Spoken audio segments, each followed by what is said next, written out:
आज हमने question number 4 और क्वेश्चन नंबर 5 डिस्कस करना है।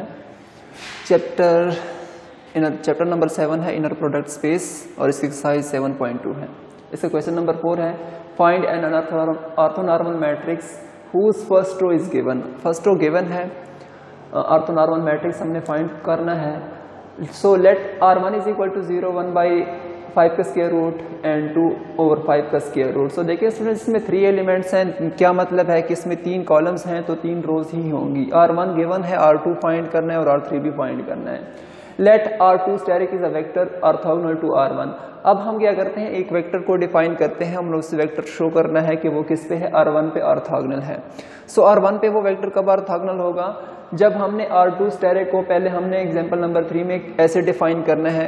कोई भी अगर R2 को फाइंड करना हो तो उस R2 के लिए R2 स्टैटिक को डिफाइन करना कैसे करते हैं, उसको ऐसे डिफाइन करना E1 E2 E3। ये आपके पास क्या है, R2 वेक्टर है और आपके पास R1 क्या है, वो 0 1/5 का स्क्वायर रूट एंड 2/5 का स्क्वायर रूट। तो कैसे डिफाइन करना है, E1 E2 0 1/5 का स्क्वायर रूट का मॉड, E2 E3 1/5 का स्क्वायर रूट 2/5 का स्क्वायर रूट का मॉड प्लस E3 E1 2/5 का स्क्वायर रूट 1/5 का स्क्वायर रूट और इसका मॉड।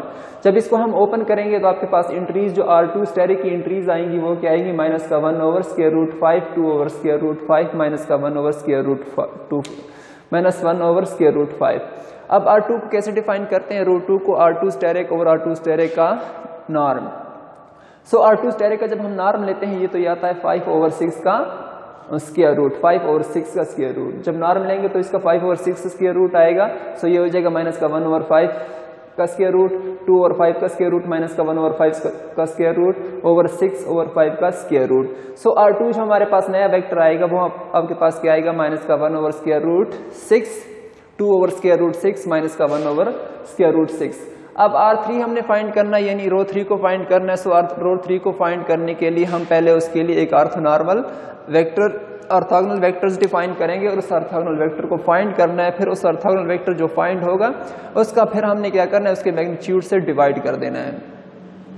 यानी स्टूडेंट्स, कोई भी जब हम नया रो मालूम करते हैं, नई वेक्टर्स R1 R2 और R3 को फाइंड करना हो, सो R2 और R3 को फाइंड करने से पहले हमें क्या करना होगा, उस R2 और R3 के लिए पहले हमने एक ऑर्थोगोनल वेक्टर को डिफाइन करना है।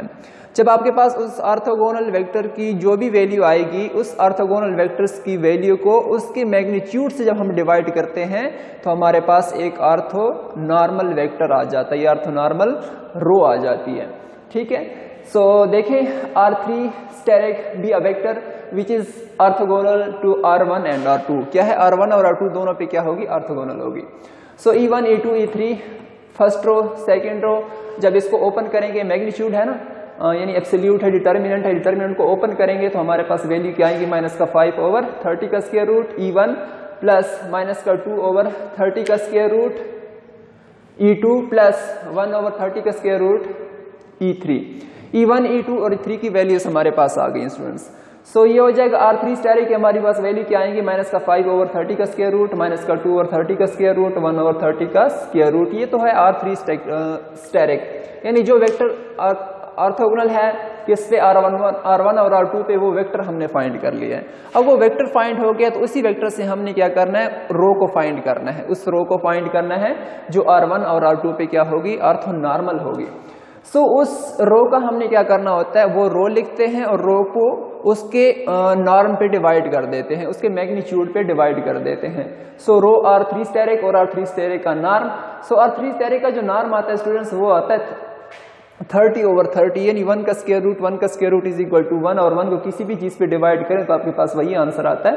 सो ये हो जाएगा -5/30 का स्क्वायर रूट -2/30 का स्क्वायर रूट 1/30 का स्क्वायर रूट ओवर 1 का स्क्वायर रूट। सो R3 हमारे पास जो नया रो आएगा वो क्या आएगा, -5/30 का स्क्वायर रूट -2/30 का स्क्वायर रूट एंड 1/30 का स्क्वायर रूट। आपके पास R3 रो भी आ गई। अब R1 R2 और R3 को हमने क्या करना है, एक मैट्रिक्स में इनक्लोज कर देना है और वो मैट्रिक्स हमारा जो होगा वो क्या होगा, ऑर्थोगोनल मैट्रिक्स होगा। ठीक है, अब क्या करना है, देखिए क्वेश्चन नंबर 5 में पूछा जा रहा है कि हमारे पास क्या है, शो दैट, जैसे कि प्रॉपर्टी हमने पढ़ी थी कि हमारे पास अगर कोई ऑर्थोगोनल मैट्रिक्स हो दो तो उन दोनों ऑर्थोगोनल मैट्रिक्स का जो होता है प्रोडक्ट वो भी क्या होता है, ऑर्थोगोनल मैट्रिक्स ही होता है। और उसका क्या होता है कि inverse of the orthogonal matrix वो भी ऑर्थोगोनल मैट्रिक्स ही होता है। ये प्रॉपर्टीज में हम पहले पढ़ चुके हैं, लेकिन यहाँ पे हमें उसका प्रूफ दिखाना है। सो देखें, let A and B be the two orthogonal matrix. अगर ए और बी दोनों ऑर्थोगोनल मैट्रिक्स हैं, so by definition of the orthogonal matrix क्या होंगे कि मैट्रिक्स ए और बी हम दोनों को ऑर्थोगोनल मैट्रिक्स कहते हैं। अगर मैट्रिक्स ए ऑर्थोगोनल मैट्रिक्स है, this means A dot A transpose is equal to identity. So A transpose is equal to identity, this implies that A transpose is equal to A inverse. दो definition थी ना, यानी A transpose अगर A inverse के बराबर हो या A transpose dot A transpose is equal to identity के बराबर हो। B dot B transpose is equal to identity, this implies that B transpose is equal to B inverse. ठीक है, इक्वेशन नंबर 1 कह दें।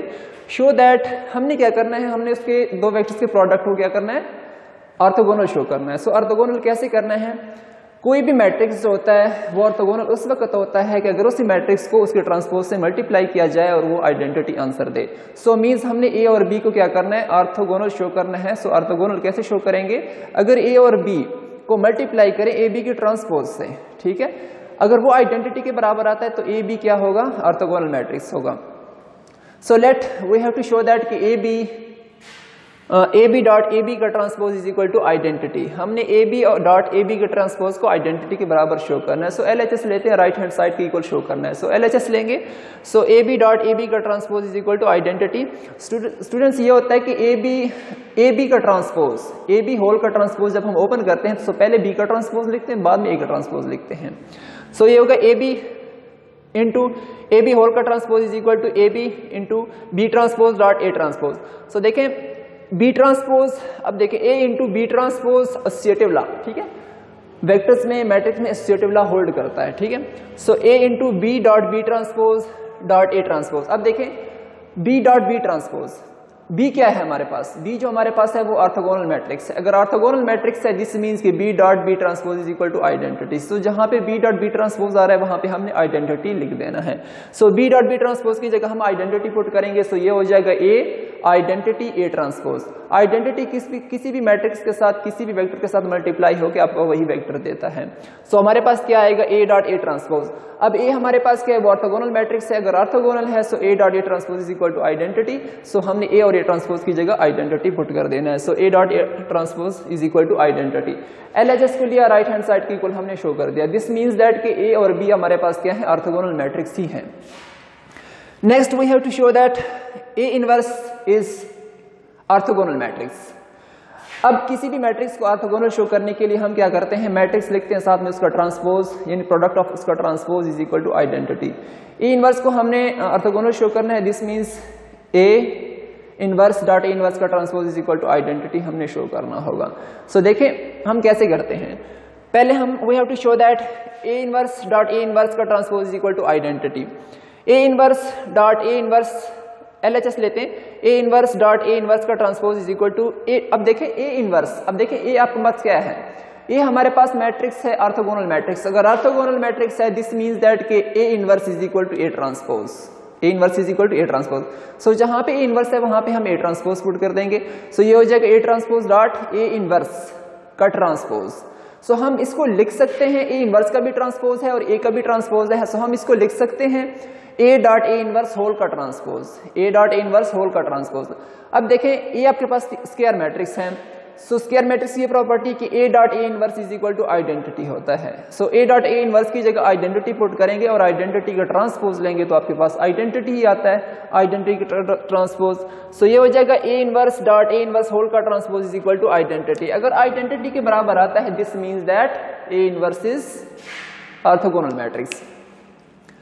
स्टूडेंट्स फिर भी मैं आपको दोबारा बता देता हूं कि फर्स्ट जो इंपॉर्टेंट क्वेश्चंस हैं वो हैं आपके पास कि हमें कोई भी मैट्रिक्स, किसी भी मैट्रिक्स का एक रो गिवन होगा, हमने क्या करना है, हमने नए दो रोज फाइंड करना होते हैं, ठीक है।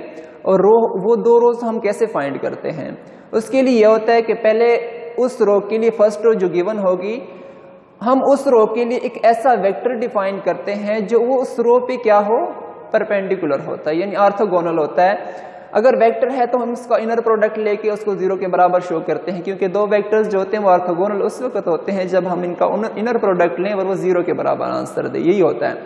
यहाँ पे मैट्रिक्स की बात हो रही है, रो की बात हो रही है। सो हम R2 स्टेरिक यानी जो वेक्टर लेते हैं और उसको हमने ऑर्थोगोनल शो करना होता है R1 पे ठीक है। वो कैसे लेंगे, वो R2 हम डिफाइन करते हैं कि E1, E2, E3 over R1 की जो एंट्रीज होती हैं वो साथ में लिख देते हैं और उसको एब्सोल्यूट में इनक्लोज कर देते हैं। फिर उसको हम ओपन करते हैं, ओपन करने के बाद हमारे पास R2 की कुछ एंट्रीज आती हैं, R2 स्टेरिक की। अब R2 स्टेरिक की जो भी एंट्रीज आएंगी, यानी वो ये हमारे पास R2 स्टेरिक वो वेक्टर होता है जो R1 पे क्या होता है, ऑर्थोगोनल होता है, ऑर्थोगोनल होता है। अब R2 जो होता है उसको हमने क्या शो करना होता है, ऑर्थोनॉर्मल। सो किसी भी वेक्टर, ऑर्थोगोनल वेक्टर को ऑर्थोनॉर्मल वेक्टर में कैसे कन्वर्ट किया जा सकता है, जब उस वेक्टर को उसके मैग्नीट्यूड से या उसके नॉर्म से डिवाइड किया जाए तो वो वेक्टर क्या हो जाता है, ऑर्थोनॉर्मल में चेंज हो जाता है।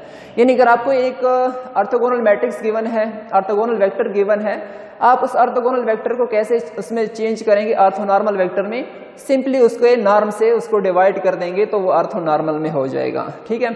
अब R3 में करते हैं, सो R3 वेक्टर जो होता है, R3 रो फाइंड करना होती है।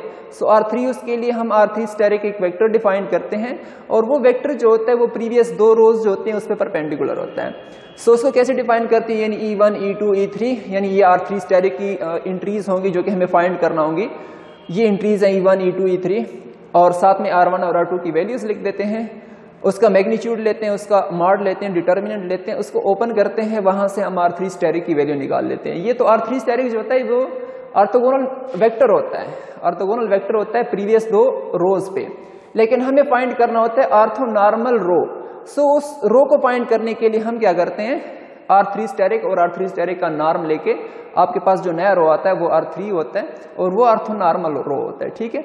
अब तीनों रोज जो होती हैं ऑर्थोनॉर्मल होंगी, उसको एक ब्रैकेट में इनक्लोज करेंगे, किसमें, मैट्रिक्स में इनक्लोज करेंगे, वो मैट्रिक्स जो होगा वो ऑर्थोगोनल मैट्रिक्स होगा आपका। ये जो था इस पूरी एक्सरसाइज, जो मेन चीज है इस एक्सरसाइज में वो जस्ट है ऑर्थोगोनल मैट्रिक्स। तो हमने कैसे फाइंड करना होगा, दो रोज होंगी, दो एंट्रीज, अगर R1 में दो एंट्रीज है तो इसका ये मतलब है कि 2x2 मैट्रिक्स है, 3 एंट्रीज है तो 3x3 मैट्रिक्स है। इससे हमने उससे रिलेटेड रोज को फाइंड करना होगा। तो स्टूडेंट्स, उम्मीद है आप लोगों को समझ आ गई होगी। इसी के साथ इजाजत चाहता हूँ, अल्लाह।